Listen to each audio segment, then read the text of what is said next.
I was on a road trip in my Mustang, driving from Texas to Arizona to see my brothers. I usually keep emergency items in the trunk, things like water and basic tools. I had chosen what most people would probably call a scenic back road, mostly because I enjoyed driving fast with the top down without worrying about traffic or police. The road looked completely abandoned, just one lane in each direction with nothing around but desert sand, cactus, and low brush stretching endlessly. I was speeding along when the car suddenly started making sharp popping sounds from under the hood, followed by slight jolts as if it were stumbling. I slammed the brakes, slowing from about 90 miles per hour to a very rough stop. I got out and opened the hood, even though I had no idea what I was actually looking for or how I would fix anything. There was no smoke or obvious damage, but I could not figure out what was wrong. I climbed back into the car and tried to start it again, but like I feared, it would not turn over at all. The car was a 2001 Ford Mustang, so it was old and definitely had its fair share of issues. I tried calling my roadside assistance, but things only got worse when I realized I had no cell service that far out. I was basically stuck. I had not seen a single vehicle pass during the entire hour I had been driving that stretch of road, and the thought of how long I might be waiting made my stomach sink. I sat on the trunk for hours, baking in the heat and sweating constantly. My mood lifted when I spotted sunlight reflecting off a car far in the distance. I jumped off the trunk and waved my arms while walking toward the road, hoping for help. The car never slowed down. It sped right past me. Pure cruelty. I could not understand how someone could abandon another person out there like that. As night came, hunger started to gnaw at me. No other cars passed, and I tried to dull the hunger by drinking the water I had packed. Eventually, I saw headlights coming closer. My hazard lights were already on, and I waved my arms again. This time, a truck pulled over, and a large man got out. I explained that my car had broken down and asked if he knew anything about fixing cars, but he did not seem focused on the vehicle at all. Instead, he asked if I was alone, where I was headed, and why I had not called for help. Then he asked if anyone knew where I was. Those questions made me uneasy. After a moment, he offered me a ride, though by then my nerves were already shot. If his goal was to unsettle me, he succeeded. I climbed into his pickup truck, and we drove off. He told me it would take a long time before either of us had phone service again. He kept asking more questions, like why I would choose a back road like this in the first place. A few minutes later, the truck began to slow, and I heard him mutter, "Ah, shit." He pulled off onto the sand at the side of the road, turned toward me, and said the piece of junk had broken down. I could not believe it. I looked back at him and noticed he was still staring at me. About 5 seconds passed, and he did not look away. He finally asked me to go lift the hood while he pulled the latch from inside. I can only explain this situation so clearly, but everything that had happened up to that moment had made me extremely suspicious. I walked to the front of the truck, keeping some distance between myself and the bumper, and waited to hear the click that would mean the hood was released. In my mind, I imagined him trying to run me over, and that was exactly what he did. As I took a step toward the truck to open the hood, I heard the engine roar as he hit the gas. I ran for my life. If I had reacted even half a second later, I would have lost my legs or been killed instantly. I sprinted into the pitch-black night, glancing back to see the taillights still behind me. Then it happened. Gunshots. There was no doubt they were fired at me. That man was trying to kill me.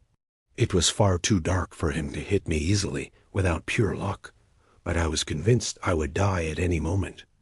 I ran until my lungs burned, then dropped to the ground and pressed myself as flat as possible. I eventually heard the truck speeding away, and when I looked up, I saw the taillights slowly fading into the empty road. I must have passed out on the roadside, because the nightmare did not end until early morning. I woke to the sound of another pickup driving past. I waved them down, filthy and covered in sand, and thankfully this man was normal. He was with his wife. They gave me water and drove me to the nearest town so I could call a towing company. It was a 45-minute drive back to my car on that cursed road, then the same distance again to get it to a repair shop. In short, this was the worst trip and experience of my life. Being hunted, nearly run over, and shot at is not something a person simply forgets. There were some woods near my parents' house that I used to wander through often. Inside those woods, I discovered a small, round clearing.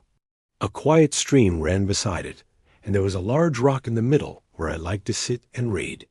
I was a pretty solitary kid, so that spot felt like it belonged just to me.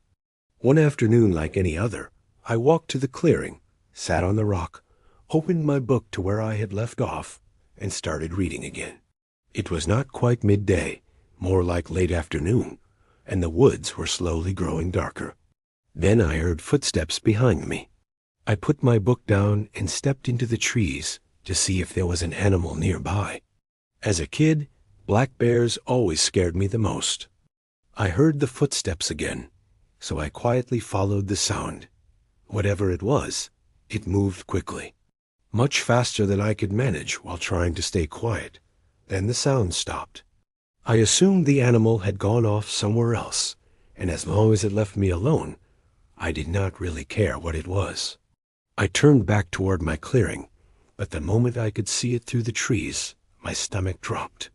Someone was sitting on my rock with their back to me, and I could tell they were holding my book.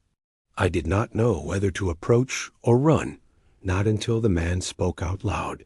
He said he did not like the book, then turned toward me, somehow knowing exactly where I stood, even though I was partly hidden. He said he watched me come there a lot. He wore a strange smile that instantly made me uneasy. At 13, I did not have much of a fight or flight balance. I only knew how to run. The man stood up and took a step or two toward me, and I bolted. I knew the path back to my house well, and after a few minutes of running, I was home. That night, I heard a knock at my window. I woke up terrified and screamed for my dad. My dad rushed in, and after I told him what happened, he went outside to look around. I felt sick when he came back inside holding my book, the one I had left behind in the woods. He told me it had been placed outside my window. I slept in my parents' room for about a week after that, and I never went back to that clearing in the woods again. I had accepted a job with a company located in the mountains, and as part of the offer, they provided a cottage for me to live in during my time there. The place was an old house built into the side of a mountain and completely surrounded by forest. I stayed in the basement, which had been converted into a small living area with a bathroom, a kitchen, a sleeping space, and a laundry room. The laundry room was shaped like an L and had a door that opened out the back of the house directly into the woods. That door locked from the inside and was very hard to open. I never used it and always kept it locked. The rest of the house above me was empty, and I did not have access to it. One evening after work, I went back to my basement area and spent the night reading and playing solitaire. I eventually turned off my lamp and started to drift off when I heard a sound. It sounded like wood creaking. I brushed it off as my imagination at first, but then I heard it again.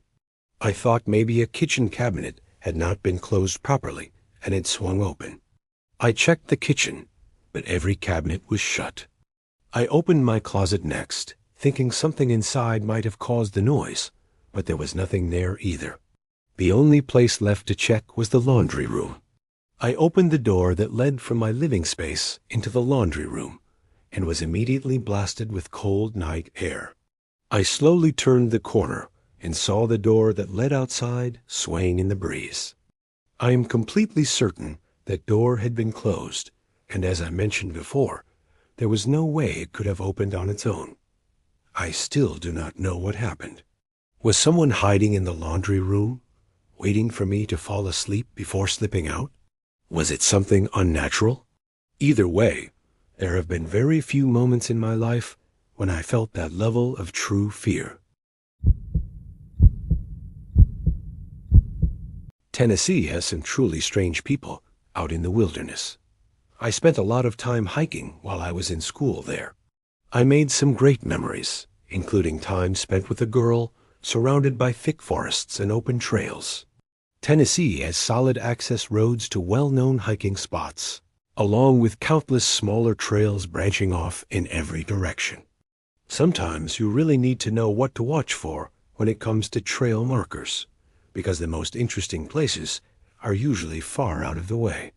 There is one spring-fed waterfall that spills down a moss-covered granite wall, towering over a shallow stream that feeds into a fairly large pond. The last time I went there, I was hiking with a friend, and somehow we got separated on the way out. I still have no idea how that happened. We have both been hiking for more than 10 years. I have replayed it in my head countless times, and it always comes back to this one ledge system.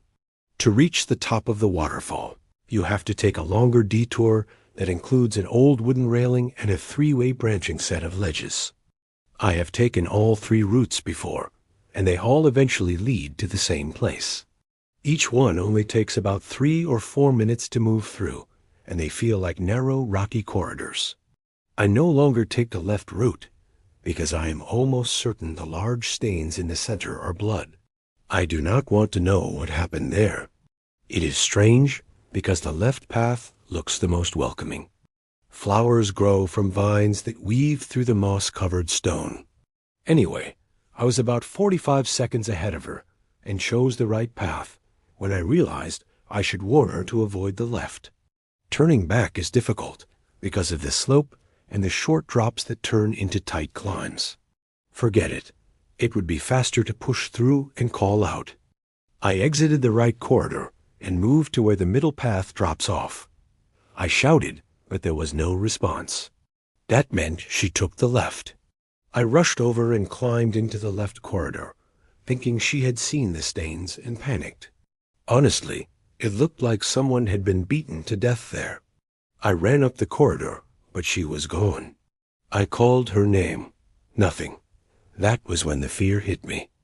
I could hear absolutely nothing. No birds, no forest, not even the wind. Just my own breathing and the sound of water flowing.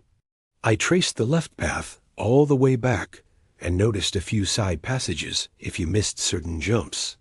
There were no bodies there, or along the middle path either. That was a relief.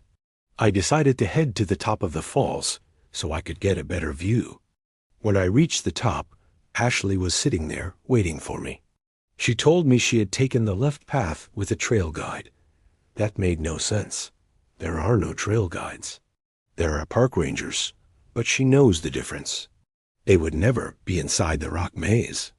This man wore a uniform and a trail authority visor. She saw the look on my face and immediately agreed we should leave as soon as possible without saying it out loud. You know the feeling when you are being watched.